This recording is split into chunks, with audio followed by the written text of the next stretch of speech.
Boa noite a todos. Quinta-feira, 3 de junho. Vamos lá. Rapidamente.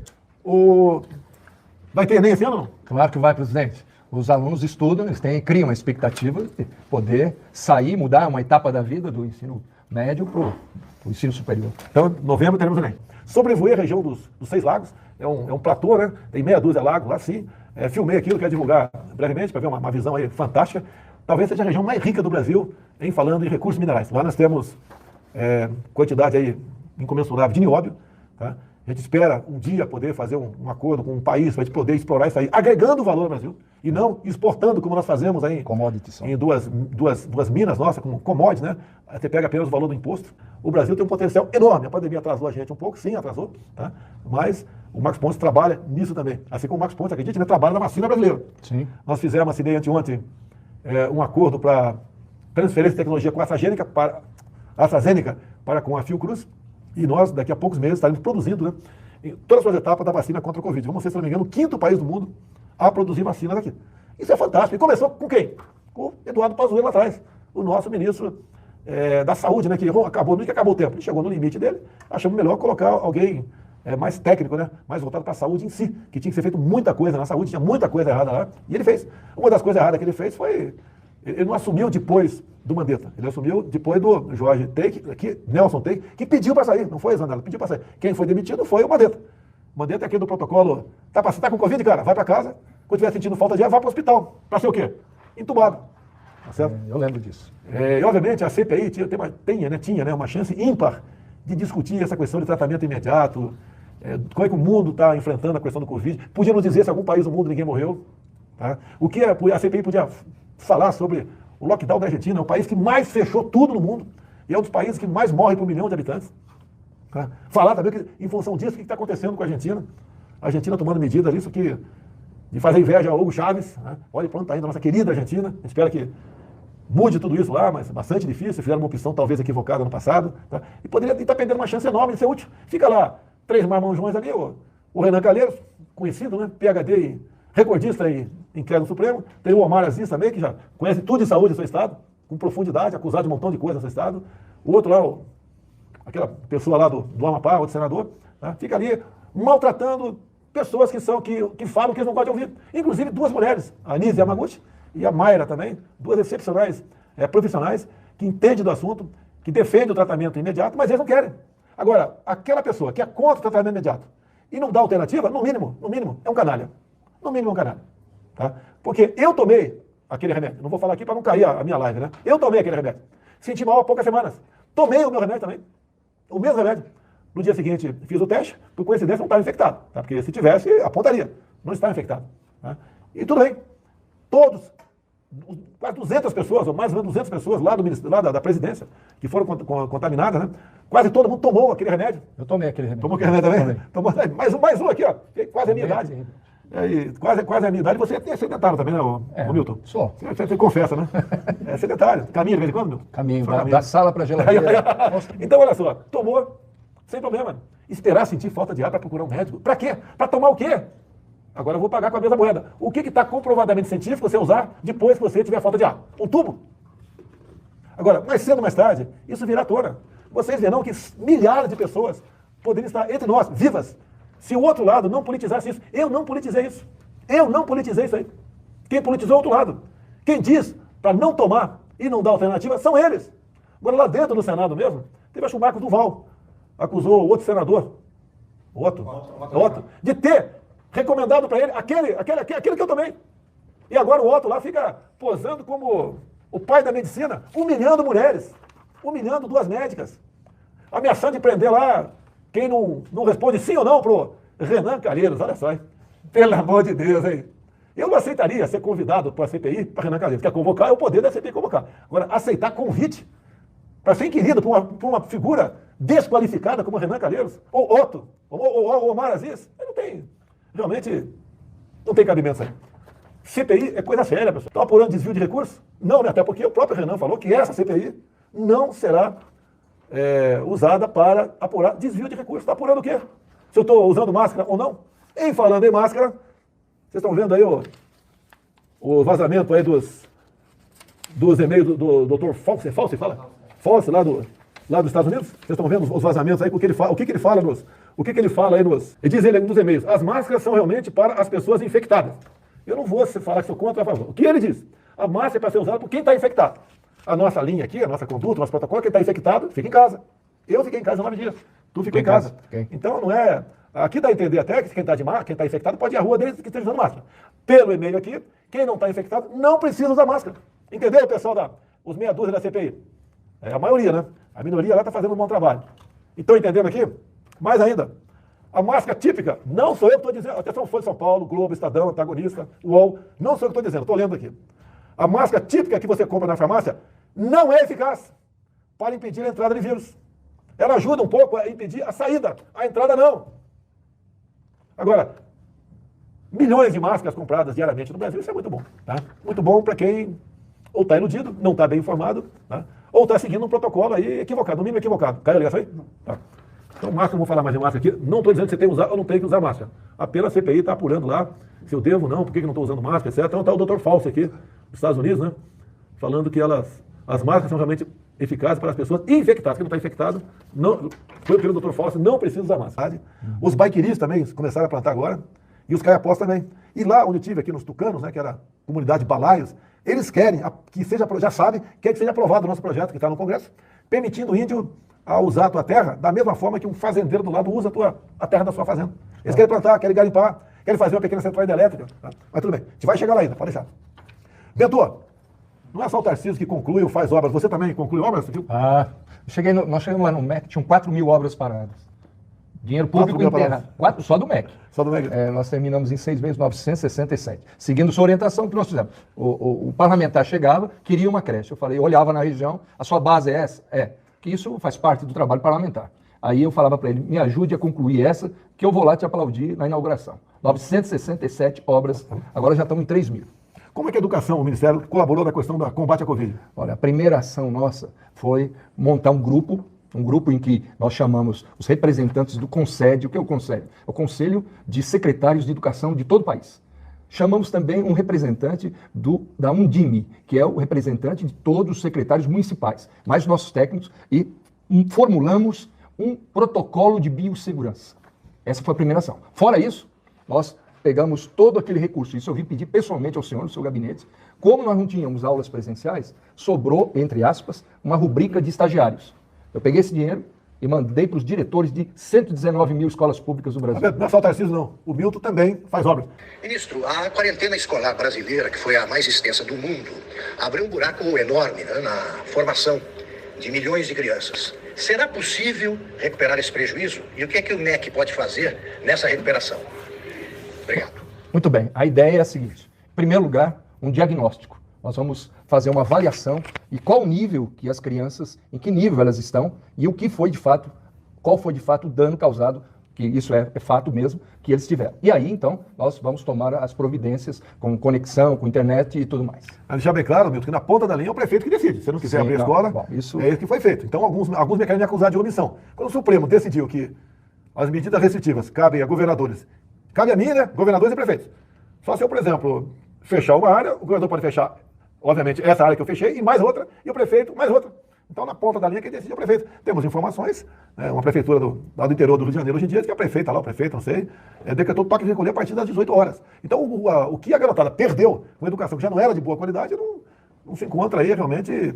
Como definir isso aí? Teremos seríssima dificuldade, eu acho que vai levar mais de 10 anos para a gente voltar ao nível que estávamos antes da pandemia. E agora, orientação, sempre deu. Tá? Quando fala de isolamento, eu falei sempre isolamento vertical. Era pessoal com mobilidade, mais idosos, e deixar a turma trabalhar. Eu nunca defendi fechamento de escola, nunca. Muito pelo contrário. Tá? E que você pode ver, o número de jovens, crianças que perdem a vida por Covid é insignificante. Tá certo? Lógico que a gente não quer que nenhuma criança morra, mas você condenar a ficar longe da educação dezenas de milhões de crianças, isso é um absurdo aqui. E ao lado disso, presidente? A China fechou alguma coisa na escola? Aí pergunte, não sei. Muitos países não fecharam nada aí. Você pode ver, quando você fala, foi um escândalo, quando eu decidi anteontem, né, em nome do governo, ouvi alguns ministros interessados, e falei, dependendo do governo federal, haverá Copa América no Brasil. Não vai ver a Olimpíada daqui a poucas semanas? Agora a vacina, pessoal, lá atrás, tinha um governador aí que falava, né, que ia ser obrigatória. Eu fui contra. O pessoal me acusa de ser negacionista contra a vacina. Eu fui contra a vacina obrigatória. Como até hoje eu desafiando o pessoal que fala em gripezinha, pegar um som meu, um áudio, um vídeo, eu falando que era gripezinha. Eu falei que era gripezinha para mim, né, pela meu passado de atleta. E logo depois, né, foi o final do ano passado, algumas universidades falaram que quem tem, né, a atividade física, exerce, né, faz regularmente, a chance de se complicar numa Covid são bem menores do que uma pessoa, por exemplo, que é sedentária. Mas tudo bem. E a Copa América, então? Acabamos de terminar aqui, acabamos de concluir, né, a primeira fase da Libertadores. Eu não sei quantos times tinha na Libertadores, acho que eram 7 grupos, vezes 7, 28, daí faz 7 grupos vezes, eu acho que 12 jogos. 32 times da Libertadores, cada um jogou meia dúzia vezes, 180 com 12, 192 partidas. Gente da Bolívia, do Equador, do Paraguai, da Argentina. E não tem problema nenhum. E qual o protocolo a ser seguido pelo pessoal da Copa América? É exatamente o mesmo da Libertadores, o mesmo das eliminatórias da Copa do Mundo. Agora, por que a Globo chiou? Qual o nome daquele cara que falou um montão de besteira aí? Luiz Roberto. Mas deu tapa na cara, não sei o quê. Só faltou ele baixar as calças, né? Só faltou isso aí. Mostrar o bumbum dele branquelo. Só faltou isso aí. Tá? Agora, ele está contra por quê? Porque quem vai transmitir é o SBT. Agora, o pessoal que está contra, não assista na sexta-feira Equador e Brasil. Seja coerente. Seja coerente. Quem foi contra? A CPI falou que era o quê?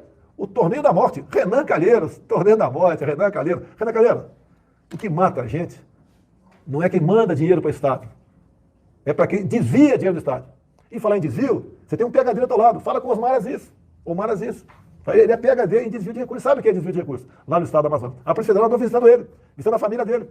Tá? Então quem mata a gente numa pandemia, quem mata, não é quem manda dinheiro. No caso, eu.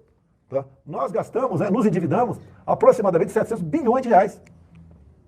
Tá? Só para o auxílio emergencial foram 320 bilhões. Isso equivale a 10 anos de Bolsa Família. Tem gente que fala que o auxílio emergencial que está em 250 agora é um absurdo, muito pouco, concordo. Mas vocês nunca falaram que o Bolsa Família está hoje ainda, em média, R$ 192 reais. Resolveu falar que é pouco por causa da pandemia. Quando não tinha pandemia, o pobre podia continuar vivendo com R$ 192 reais, que é pouco, que estamos trabalhando para aumentar esse valor. Pretendemos chegar aí, dar pelo menos 50%. Está lá com o Paulo Guedes discutindo esse assunto, com responsabilidade. Não é fazer igual o Lula falou, né? Você viu o que o Lula falou? A questão da pandemia? Sabe o que eu fazia? Eu pegava a maquininha e rodava 300 bilhões de reais. E qual a consequência disso? Eu não manjo nada de economia, mas qual a consequência disso? É a inflação. Inflação galopante. Com a inflação vem falta de alimentos também. Tá? Um desequilíbrio. Imagine quanto fica a diferença do dólar pro real. Quanto vai custar o barril de petróleo, quanto vai o combustível. Falando nisso, né? Foi uma semana de glória aqui para a economia brasileira, graças à equipe aí do Paulo Guedes, entre outros atores também. Tá? A previsão do nosso PIB é no mínimo 4% no corrente ano. O dólar aí quase que baixou dos 5 reais, né? Quase baixou. Isso vai impactar no preço do combustível na refinaria. Que na bomba, pode ter certeza que dificilmente vai chegar lá, vai cair o preço do combustível. Porque ainda hoje em dia o ICMS, o Imposto Estadual, não tem controle. Apesar de uma emenda à Constituição de 2001 dizer que o ICMS tem que ter um valor fixo em todo o Brasil. Ou seja, diesel, por exemplo, ICMS no diesel, Imposto Estadual, 50 centavos no Brasil todo. Gasolina, vamos supor, 1,50 no Brasil todo. Não é. Cada estado cobra o que bem entende. E cobra em cima, né, do preço médio que você paga na bomba. Agora, vocês podem ver, pessoal, quando a gente mexe com esse assunto, a quantidade de pessoas que se volta contra mim. Pessoas que anunciam na imprensa com uma coisa já definida, né? Olha, você vai mostrar aqui que essa caneta aqui é muito bonita, né? Mas você tem que dar pancada no Bolsonaro. Inventa um assunto qualquer. Mas no teu noticiário aí, você tem que bater no Bolsonaro. Você tem que falar que o PIB cresceu, mas o pobre não sentiu os efeitos do crescimento do PIB. Tá? O Brasil está vendendo mais, mas o pobre está comprando menos. É sempre assim. Ou então, fake news, mentira em cima de mentira. Como, por exemplo, aqui. Aqui, a Globo aqui. É Globo isso aqui? Não, peraí, tem um baita no fake news aqui. É da Venezuela. Ou da Venezuela. Tinha que ser da Globo, né? Ó, pessoal da Globo aí, né? Governo Bolsonaro discute mudar posição sobre Venezuela e reabrir consulados. Nada disso está sendo tratado. Dando a entender que eu estou me aproximando do Maduro pelo enfraquecimento do Guaidó. Mentira! Isso é uma canalice. Ou se não fosse isso aqui, ou alguns jornalistas sérios no Brasil, alguns poucos, né? Passaria com verdade. Olha, ele voltou atrás. Está negociando com o Maduro agora. Ministro, um grande debate antigo no governo do próprio presidente Bolsonaro sobre a prioridade de investimentos e ações do Ministério em vez de curso superior para as formações de base. É possível, ministro, inverter essa pirâmide e recursos públicos e também trabalho público, né? Seja para o ensino fundamental e também para o ensino superior, mas não com tanta prioridade assim? Ou seja, é possível fazer esse debate ou essa mudança? Obrigado. Bom, quando o senhor me convidou, o senhor me fez um desafio exatamente nesses 2 pontos da pergunta. Criança, base, alicerce alfabetização e ensino profissionalizante. E é isso que nós estamos fazendo, presidente. Nós estamos trabalhando exatamente em proporcionar mais cursos técnicos no Brasil. Eu tive há um tempo atrás, uns 3 meses atrás, com o embaixador da Alemanha, a convite, e perguntei para ele qual o segredo. E ele disse, de uma maneira muito clara, lá na Alemanha nós temos muitos técnicos que trabalham com as mãos. E nós temos hoje, o Brasil desconhece isso, 669 campi de institutos federais dando treinamento técnico em todo o Brasil. É uma coisa linda de se ver, me tornei um admirador dos institutos federais. Então, quanto a isso, eu acho que nós estamos no caminho certo, vamos trabalhar no alicerce, na alfabetização e nos cursos profissionalizantes, carreando mais recursos. E, além disso, o novo Fundeb, presidente, que foi sancionado pelo senhor, que passa de 10% para 23% até 2026, a contrapartida do governo federal no Fundeb. Então, nós estamos mais do que dobrando o investimento federal em educação. Fala alguma coisa dos hospitais e universidades. Bom, isso foi uma grande surpresa que eu tive quando cheguei no MEC. Eu creio que muitos daqueles que estão nos ouvindo e vendo, eles não sabem disso. O MEC, eu quando cheguei no MEC, presidente, eu não sabia que eu iria administrar 50 hospitais universitários. São 67 mil pessoas. Tem 40 deles que fazem parte da chamada EBSER, que é a empresa vinculada ao MEC, e 10 que são vinculados, ainda estão vinculados às universidades. Mas todos eles sustentados integralmente pelo MEC. São eles, os 40, que foram a grande ajuda no combate à Covid, porque eles só atendem SUS. 40 hospitais em todo o Brasil, unicamente SUS. Nenhum plano de saúde, nenhum plano particular, só SUS. E quando ocorreu a crise em Manaus, lembra-se que muitos aviões tiraram pessoas de lá por emergência, os primeiros que foram utilizados foram os hospitais universitários do MEC. O presidente do Conselho Federal de Medicina, o senhor Mauro Ribeiro, protestou, né, contra a forma como os integrantes da CPI, parte deles, tratavam aí os profissionais de saúde que iam lá depois, especial as mulheres. Agora quero falar mais uma coisa aqui, né? O Mandetta esteve na CPI, foi muito bem tratado, o primeiro-ministro da Saúde. Uhum. Agora, tem uma coisa aqui que os médicos têm que saber, né? Eu acho que muitos já sabem. Na gestão Mandetta, chegou na minha mesa para eu vetar ou sancionar um projeto que tratava de saúde. E um dos artigos, Milton, Sim. Dizia que as universidades privadas poderiam também fazer o revalida. Privadas. Tá? E naquele momento, eu tenho certeza, eu acho que o Mauro Ribeiro, eu acho que ele estava presente, pode ser que me equivoque aqui, mas eu acho que ele estava presente. Eu perguntei para esse médico se era para sancionar ou vetar. E o Mandetta queria sancionar. E eu senti, eu não sei se era o Mauro, repito aqui, ou um colega dele, eu senti que estava meio constrangido. Eu peguei, olha, eu quero aqui a tua opinião. Como é que vai ser se as particulares fizerem para de revalida? Todo mundo vai ser aprovado? Não estou culpando as privadas de forma genérica, mas uma outra privada não poderia negociar a prova do revalida para dar o direito a esse médico que fez curso em outro país trabalhar aqui no Brasil? Ele falou, é possível. O que eu fiz? Falei, Mandetta, perdeu, Mandetta. Eu não vou sancionar, vou vetar. E vetei esse positivo. Sim. Tá? Inclusive, ali alguns governadores, né, do Brasil, mais do Nordeste, em parte, queriam, por ocasião da pandemia, deixar com que esses médicos formados em outros países, não interessa qual país seja, né, pudessem clinicar aqui no Brasil sem o revalida. Em Rondônia também parece que houve algo parecido, a Assembleia Legislativa teria, não tenho certeza, mas teria aprovado um projeto de lei nesse sentido, não sei como está esse projeto, né, que chegou à mesa do governador ou não, mas é aquela tendência de cada vez mais, né, não colaborar com a saúde do Brasil, com todo respeito. Agora, como não se justifica alguém se formar em qualquer lugar fora do mundo, né, não interessa o nível de ensino lá fora, e vir para cá e simplesmente começar a clinicar sem o revalida. Sim. Você apoia o revalida, meu? Claro que apoio. Presidente, um detalhe do revalida. Mais de 15 mil pessoas se inscreveram para o revalida. A maior parte dos cubanos, aqueles cubanos que vieram, gostaram daqui, mas eles não podiam exercer, então eles fizeram prova. Desse total de mais de 15 mil, somente 2.400, em torno de 2.400 foram aprovados na primeira fase. 15 mil. Agora, nós já marcamos o revalida, segunda parte, aí entra alguma habilidade prática e tal. Eu creio que não vamos aprovar mais do que 50%. Então, é isso para ver que a medicina do Brasil é levada a sério. Temos emprego no Brasil, né, desemprego informal. Eu sei que o informal não é empregado. O informal ele ganha o dinheiro dele, vendendo alguma coisa na rua, fazendo ali um trabalho extra em algum lugar, ou ajudante de obra, seja o que for. Tá? Agora, esse pessoal sofreu muito com as medidas restritivas por parte de muitos governadores e prefeitos. Então, estão desempregados. Eu prefiro dizer o certo, né? Estão sem o seu sustento.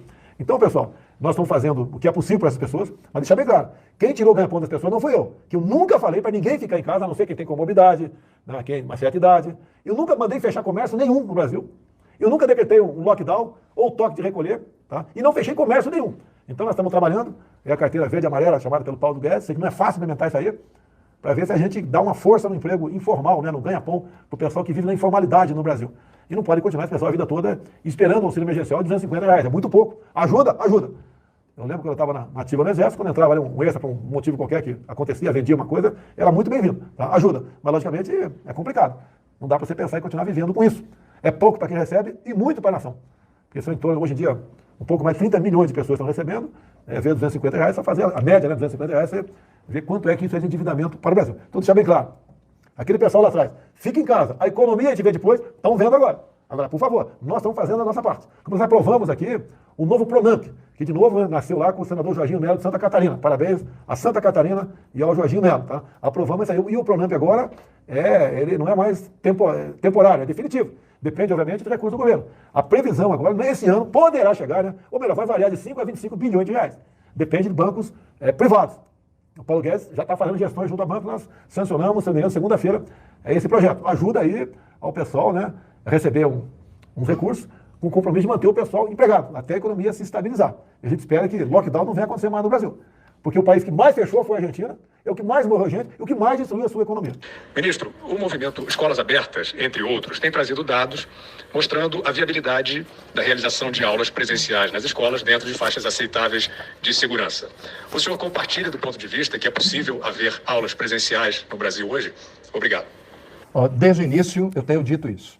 É claro, e falei, que quando nós menos conhecíamos a doença, tudo era uma dúvida grande, não a qualquer preço, uma vez que nós tivemos um conhecimento, mesmo que parcial, aula presencial. A presença e a atuação do professor na sala de aula é insubstituível, tanto é que em março eu fiz uma portaria para retorno às aulas e em outubro de 2020, presidente, eu fiz um pedido à Casa Civil, já que era grande desculpa para não ter aula, que não tinha vacinação, nem vacina estava pronta ainda, mas falava em vacina, eu já fiz um pedido à Casa Civil para ter os profissionais da educação como prioridade. Então, a educação, ela se faz. É claro que agora nós vamos ter que ter um rodízio híbrido, mas a educação precisa ser presencial. Volta às aulas já. Estou totalmente de acordo com o movimento Portas Abertas. Aí, ó, de vez em quando a imprensa aí publica boa notícia, né? Eu sei que morre muita gente no Brasil assassinada, mas no primeiro trimestre desse ano tivemos uma redução de 11% em relação ao primeiro trimestre do ano passado, que já foi também, né? Menos gente morreu do que no trimestre do ano retrasado. Olá, presidente Bolsonaro, boa noite. Também boa noite ao ministro Milton Ribeiro. Eu gostaria de saber, na avaliação do senhor, como retirar esse prejuízo que a pandemia está fazendo com a educação. Também falar a respeito das universidades federais fechadas. Como é que o senhor avalia toda essa situação no setor público e também, claro, no setor privado? Muito obrigado.